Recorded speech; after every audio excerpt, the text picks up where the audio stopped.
It started as a normal night, the kind of night where nothing feels unusual, nothing feels urgent. In the quiet city of Pripyat, people were asleep. Workers had finished their shifts, families had settled into their homes, and the world felt calm, predictable, safe. There was no panic, no warning, no sense that anything was about to go wrong. Just silence, the kind of silence that makes you believe everything is under control. But inside the Chernobyl Nuclear Power Plant, something was about to happen. Something no one was truly prepared for.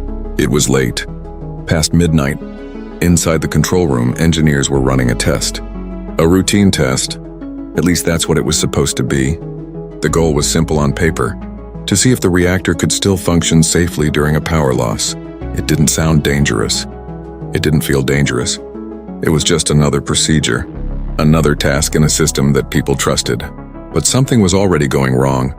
Small mistakes began to stack up, decisions made under pressure, systems pushed beyond safe limits, and slowly, almost quietly, the reactor became unstable, not visibly, not dramatically, but internally.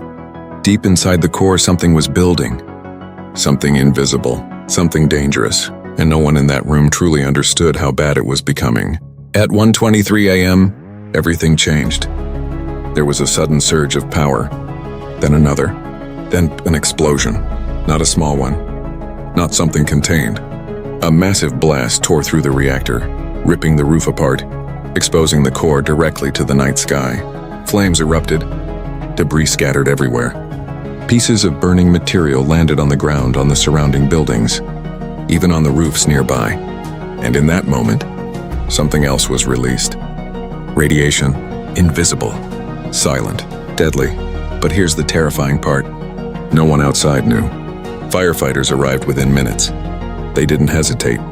They didn't question. They did what they were trained to do. They ran toward the fire, climbing onto the reactor building, standing near the exposed core, trying to extinguish flames they didn't understand. They weren't told what had happened. They weren't told what they were being exposed to. They thought it was just a fire, but it wasn't. The radiation was already spreading, through the air, through the ground, through everything. Some of the firefighters began to feel it almost immediately, a strange metallic taste in their mouths, dizziness, nausea. But they kept going. Because that's what you do in an emergency. You don't stop. You don't think about yourself, you act. And they did. Meanwhile, just a few kilometers away in the city of Pripyat, life continued. People woke up the next morning like any other day. Children went outside to play. Families opened their windows. Some even stood on balconies, watching the distant glow from the plant, unaware of what it really was. They thought it was just a fire. No one told them the truth, because the truth was too big, too dangerous, too impossible to explain. Inside the Soviet system, the first reaction wasn't to warn people. It was to contain the information. Officials delayed decisions. Reports were unclear. Some didn't want to believe it was that serious.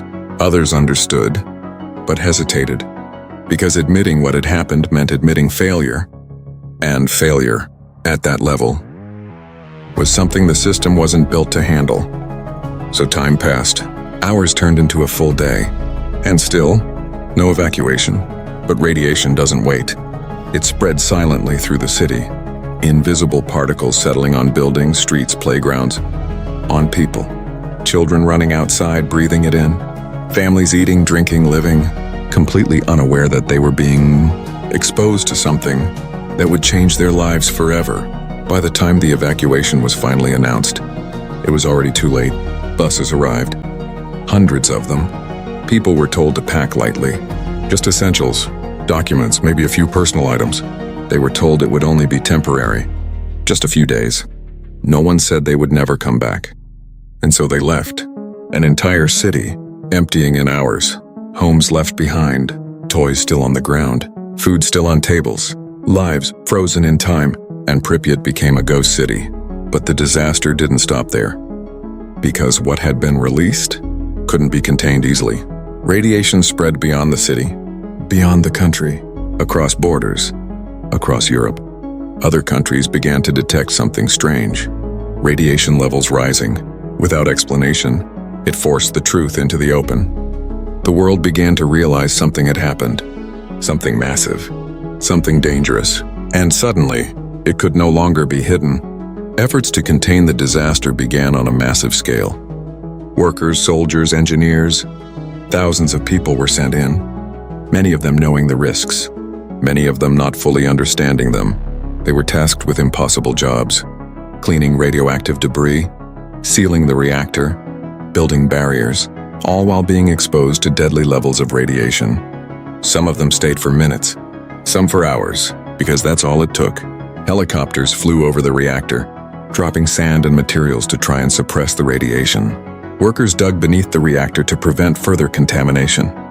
Every action was a race against time, and time was not on their side. The human cost was enormous, not always immediate, not always visible, but real. People who had been there that night, the firefighters, the workers, many of them would suffer severe radiation sickness, their bodies reacting in ways that were difficult to describe and impossible to ignore.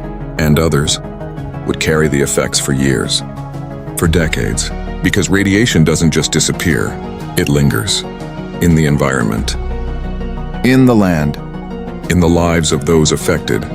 Entire areas became uninhabitable. Forests changed, animals disappeared, and the exclusion zone remains even today.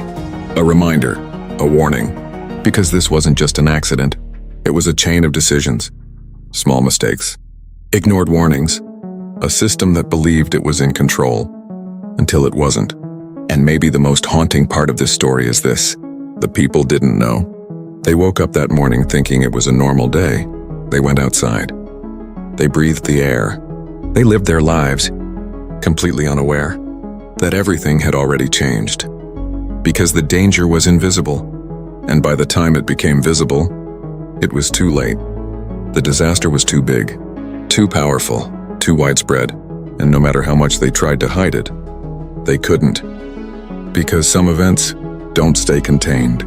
They spread, and they leave a mark that doesn't fade. And if this story makes you pause, even for a moment, then think about this. Not every danger is loud. Not every disaster gives you a warning. Sometimes it happens silently. And by the time you realize it, everything has already changed. If you want more stories like this, real stories, powerful stories, the kind that stay with you long after they're over, then stay here. Because history isn't just something that happened, it's something we continue to understand. And the next story might change the way you see the world all over again.